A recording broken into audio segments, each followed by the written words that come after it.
Again, thank you for tuning into this video. This is Stephen Wilson, and I am going to be spending time talking to you about part of my platform that includes industrial hemp.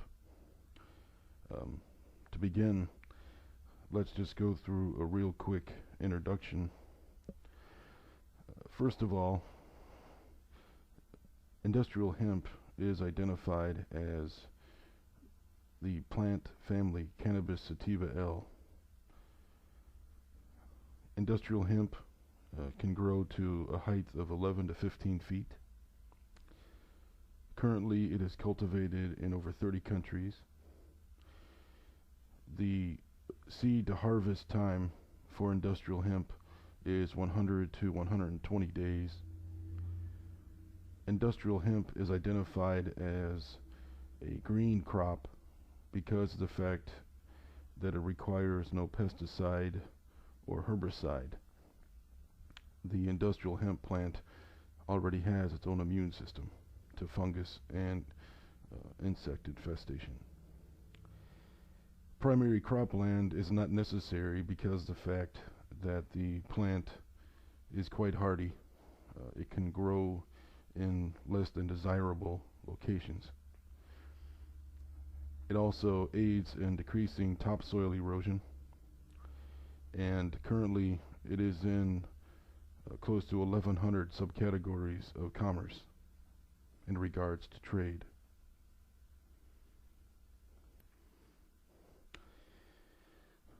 Let us now move into something that needs to be identified as the myth and legend, or the misconceptions about industrial hemp. As I acknowledged earlier, it is technically called Cannabis sativa L, which is the same plant family identified as marijuana. But we need to make that separation because the myth of industrial hemp is the fact that there is similarities between marijuana and hemp, and hemp is not a drug. The difference can be identified in the THC levels. In current drug format, marijuana has anywhere from 10 to 20% THC level. THC is the chemical that allows you the euphoric feeling of getting high. And current hemp that is being cultivated has an extremely low amount of THC, and because of the cannabinoids that are within hemp, these actually operate as an anti-marijuana. For example, it actually blocks the kind of response that you get in marijuana. If you were to smoke a marijuana joint and then you were to smoke industrial hemp, they would negate each other out.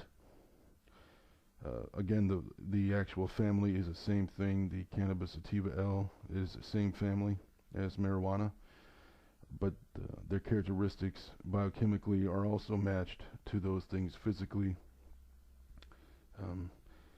Industrial hemp is about 3 times taller than standard marijuana, and the leaves do look similar, but a true grower would know the difference almost immediately.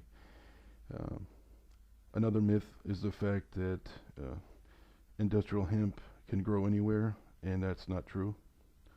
It is not a cacti. The first 6 to 8 weeks during the time that it is in the seedling to early germination, industrial hemp is just like any other commodity, and it needs adequate minerals and water. Oversaturation can actually destroy the plant. It will actually increase the likelihood that the yield is going to be lower. But the hemp, it doesn't need the utopian climate. It can grow in multiple places, and currently there are hybrid seedlings that are being used, for example in Canada, that deal with a certain amount of time for sunlight, certain amounts of water, and certain mineral contents. Industrial hemp and cancer.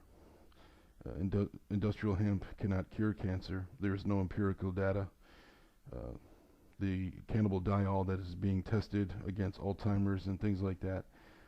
It is true that the cannabinoids do aid the human immune system, but trying to say that it cures all known forms of cancer is a lie. It's just not true. And finally, one of the things that's identified is the fact that it is a bigger cash than tobacco. Tobacco normally is a gold standard for farmers, and it's getting about 3,200 an acre. For industrial hemp, the utopian model reaches about 2,700 if it's used properly.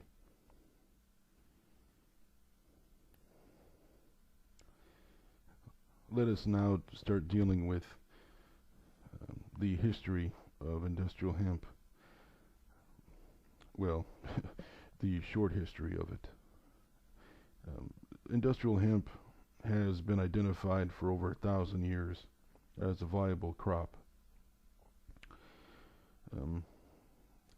As we look into what America and the colonies had, there was a time when the colonies actually forced people to farm hemp because of its ability to go and do multiple things.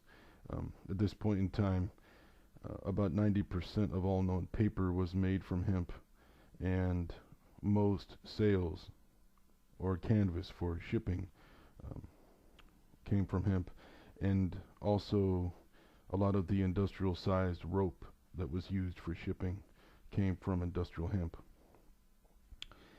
Just to bring it home a little bit, George Washington and Thomas Jefferson, some of the early founding fathers, they actually had hemp farms. And although the final Constitution was written in parchment, the early versions of the Declaration and the Constitution were written on hemp paper. But it's only fair to acknowledge that most of the paper was made from hemp. In 1850, the census identified in America that there were about a little over 800,000 hemp plantations, and the average size was about 2,000 acres per plantation. We bring it in to modernity, or to the 20th century, and we start dealing with some of the innovators that used what you would actually call green technology. Henry Ford and Rudolph Diesel. Henry Ford did build a hemp car in 1941. He did test drive it. He built it on his own farm in Michigan. The entire vehicle, it was born from the ground. And Rudolph Diesel in 1900 actually had an engine block that ran off of vegetable oil. It was a diesel engine, of course, but it ran off of vegetable oil because both of these men started to realize that because manufacturing was actually building a technopoly, which means that machines were replacing humans, both of these men wanted to maintain a relationship with commerce and the farmer.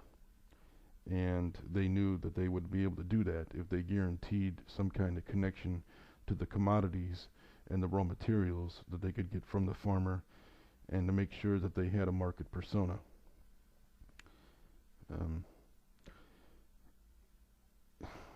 In dealing with some of the things that have made a turn in American commerce, anybody that knows about my platform knows that I want to get rid of the Commerce Clause.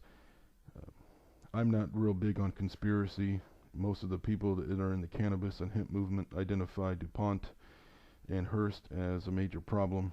They're the ones responsible for paying for the Marijuana Tax Act, which made industrial hemp illegal. I don't consider it a conspiracy. I just think that it was smart business, because the fact that everybody knows what industrial hemp can do, you can't really blame DuPont for wanting to get rid of some competition, because what DuPont and Hearst did, others are doing now. But it is part of the history of hemp, because of the fact that it's always been a point of dealing with farmers, but also dealing with controlling things. The federal government did fundamentally give up the ability to control hemp during World War II. There is a video in public domain. I actually have a version of it on my website. It's called Hemp for Victory, and it was a propaganda reel placed out in the state of Kentucky to prove that American farmers could actually help in war production. And the film, it's not very long, but it does prove what farmers could do if you left them alone and you let them deal with the market device or provide a commodity that the market can bear. When we start looking in modernity and we start looking at the actual global theater, currently there are over 30 countries that cultivate hemp. You've got some world powers that now do it. India, China, and Canada, Germany are the most notable. And dealing with the market persona, America is identified as the #1 consumer. We would be identified as a wealth market for industrial hemp end products. In 2011, retail sales were over 400 million. And something that does come from the Marijuana Tax Act and from what happened in World War II, technically you can grow hemp in America, but you need permission from the DEA, which you're never going to get. But during World War II, they did fundamentally separate industrial hemp and marijuana for the ability to let the farmers farm it in Kentucky. But obviously, the federal government is still regulating it through that. It is the same format. If, let's say, for example, that you wanted to go fishing in Missouri, you could fish. You could get close to water. You could get a fishing pole. You could get your lures. But if somebody stopped you and said, "I need to see your license," well, you would be committing a crime. It's the same thing with industrial hemp. If you don't have a license, you're breaking the law.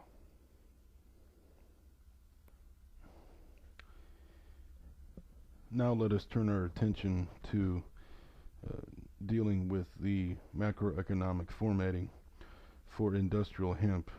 We have dealt with the so-called market persona of hemp around the globe, but let's start dealing with something that is more domestic, the barriers to entry for industrial hemp.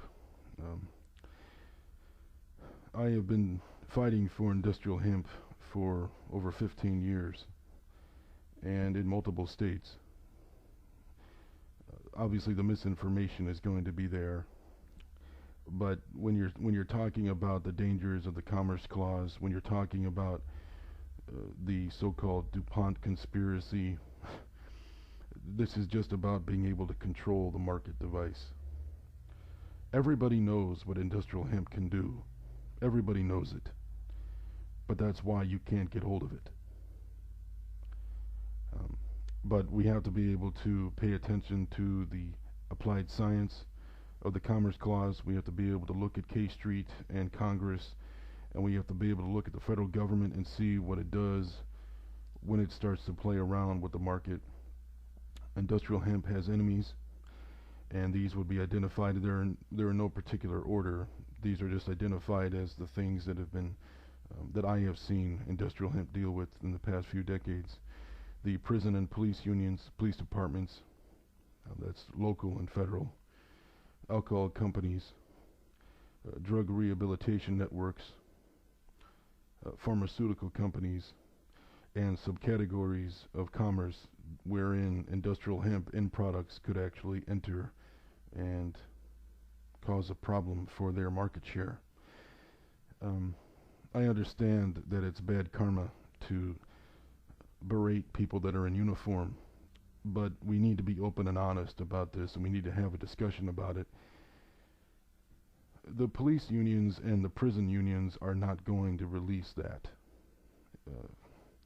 In a state like Missouri, almost half of the people that are incarcerated are there for nonviolent crimes, and a large majority of them are drug related. I understand that it might be somewhat offensive to people, but you'd have to be honest about it.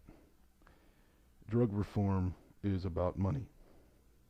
And Budweiser and Michelob, they tolerate Corona and Coors Light when you go to the store, but they're not going to tolerate marijuana.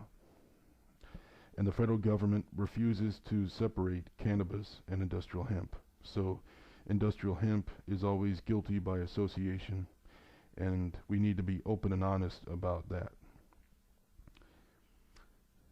In regards to biopharma, when you start talking about all of the regulations, when you look at the FDA, when you start looking at the way that K Street can allow people to get into a market and to actually keep them out, I am not really a soldier for all of the magic drug use of marijuana. I need empirical data. Everybody knows that the actual cannabinoids in marijuana help the human immune system. This again is not a secret. So when you get people to say that it helped them deal with cancer, it helped them with the cataract, it helped them with their memory, it helped them with their Crohn's disease, or whatever, cerebral palsy. This again is not a secret. It's just that you have to give me empirical data, and we need to be open and honest about what biochemistry can do. And I don't, again, see it as a conspiracy. I just think that it's something that people don't have any real information about it. If Johns Hopkins or Stanford issued information through physiopsychology to prove that there was a correlation, then that would be real-time data. But, when you're talking about the magic of it, I don't put them together. I separate industrial hemp and marijuana. And industrial hemp, everybody knows what it can do. That's why you can't get hold of it, because they couldn't compete.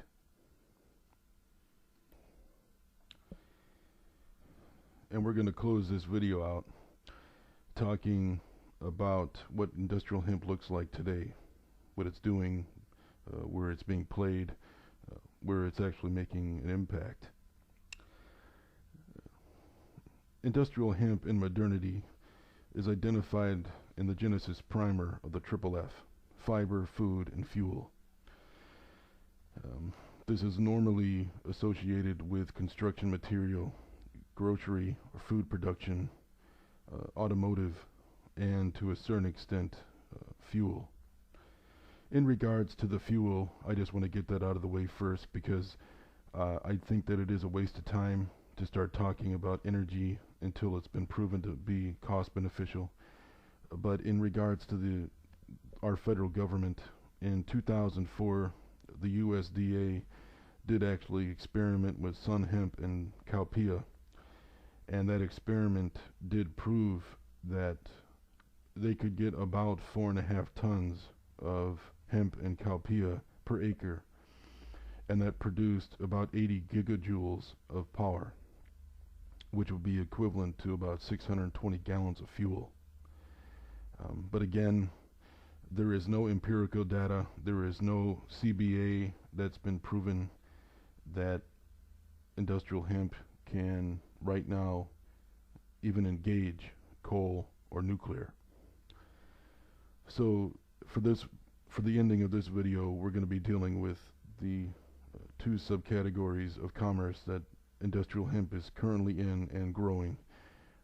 First, we start to look at the automotive. Right now, companies like Audi, BMW, and Mercedes are currently using the hemp composite board for the interior of their vehicles.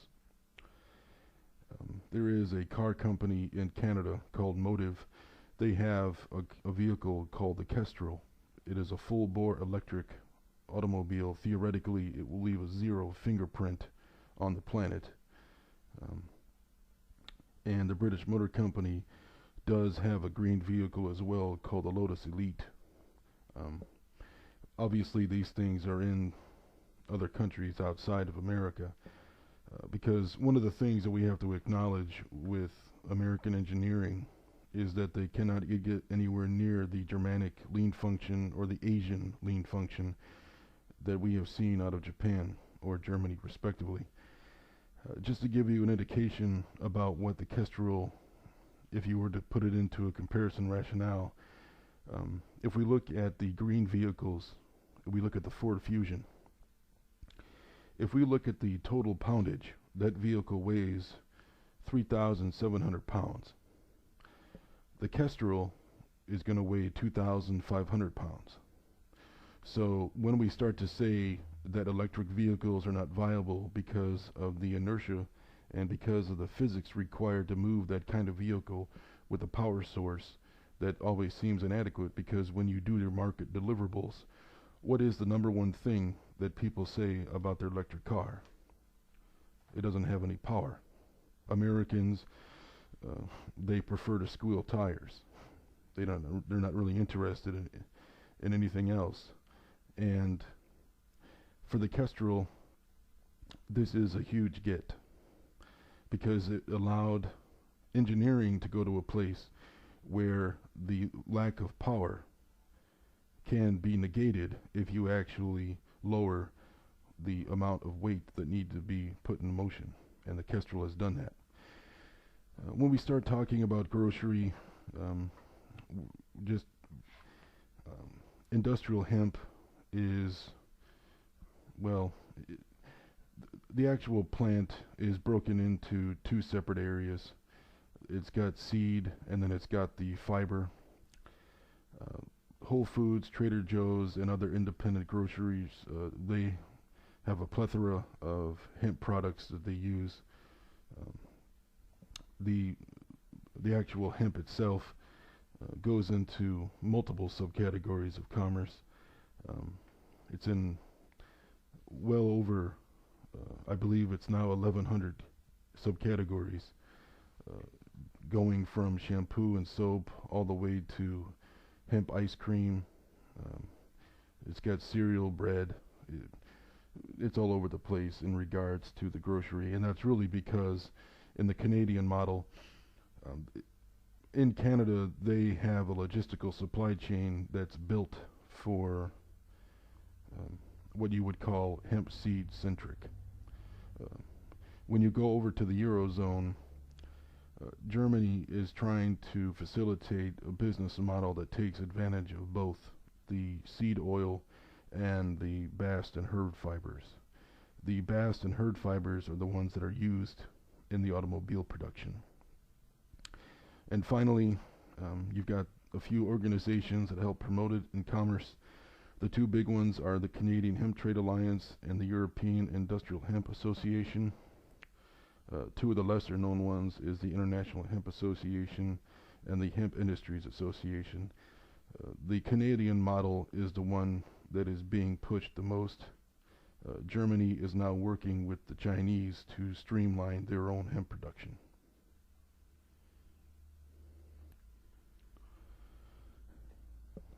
In closing out this particular part, I wanted to go through some of the uses of the actual parts of the plant itself in the construction, because this is something that the engineering and the innovations, I believe, have really done a great service to people who, when they're given a chance, when the government and everybody backs off, when they have the ability to use their own creation, this is what people can do. One of the best examples right now is in the world of construction. In North Carolina, there is a hemp house.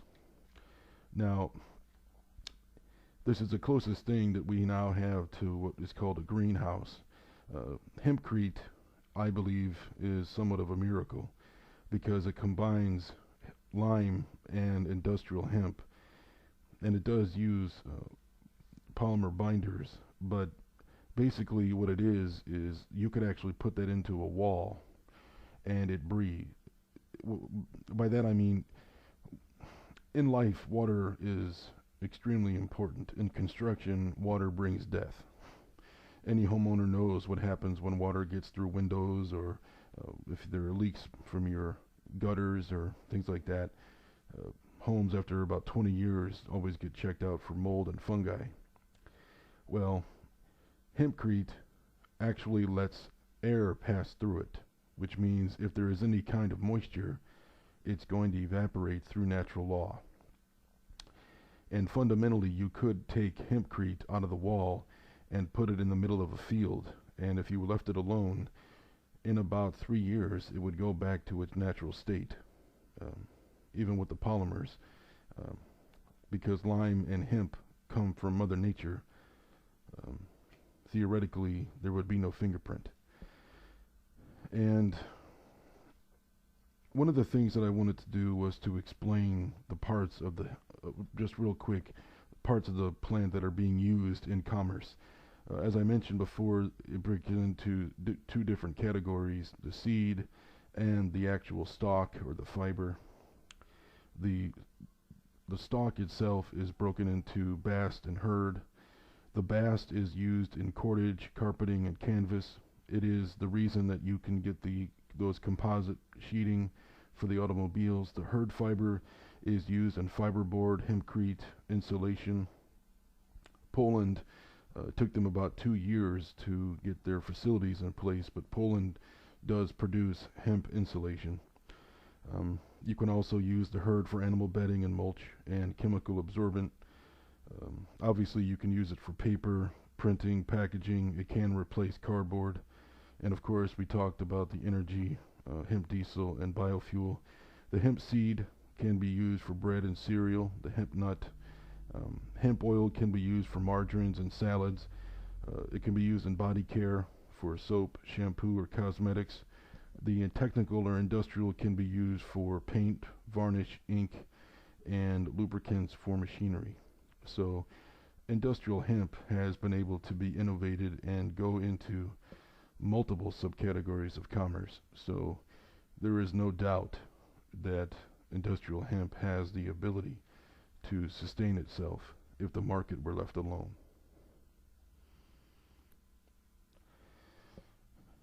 And that concludes the video for the introduction to industrial hemp. I know that these videos are getting long-winded, and I can tell you that making them, I still think it's worthwhile, because we need to be able to inform ourselves about something like this. And for right now, I'm doing everything I can to answer as many questions about it in this particular social media. If you need to contact me, you can do it through this channel, or you can go to my campaign website, and I'll try to get back to you as soon as possible if there's anything that you need. And again, this is Stephen Wilson, and I'm running for Congress in the 3rd Missouri District in 2012. Thank you for your time.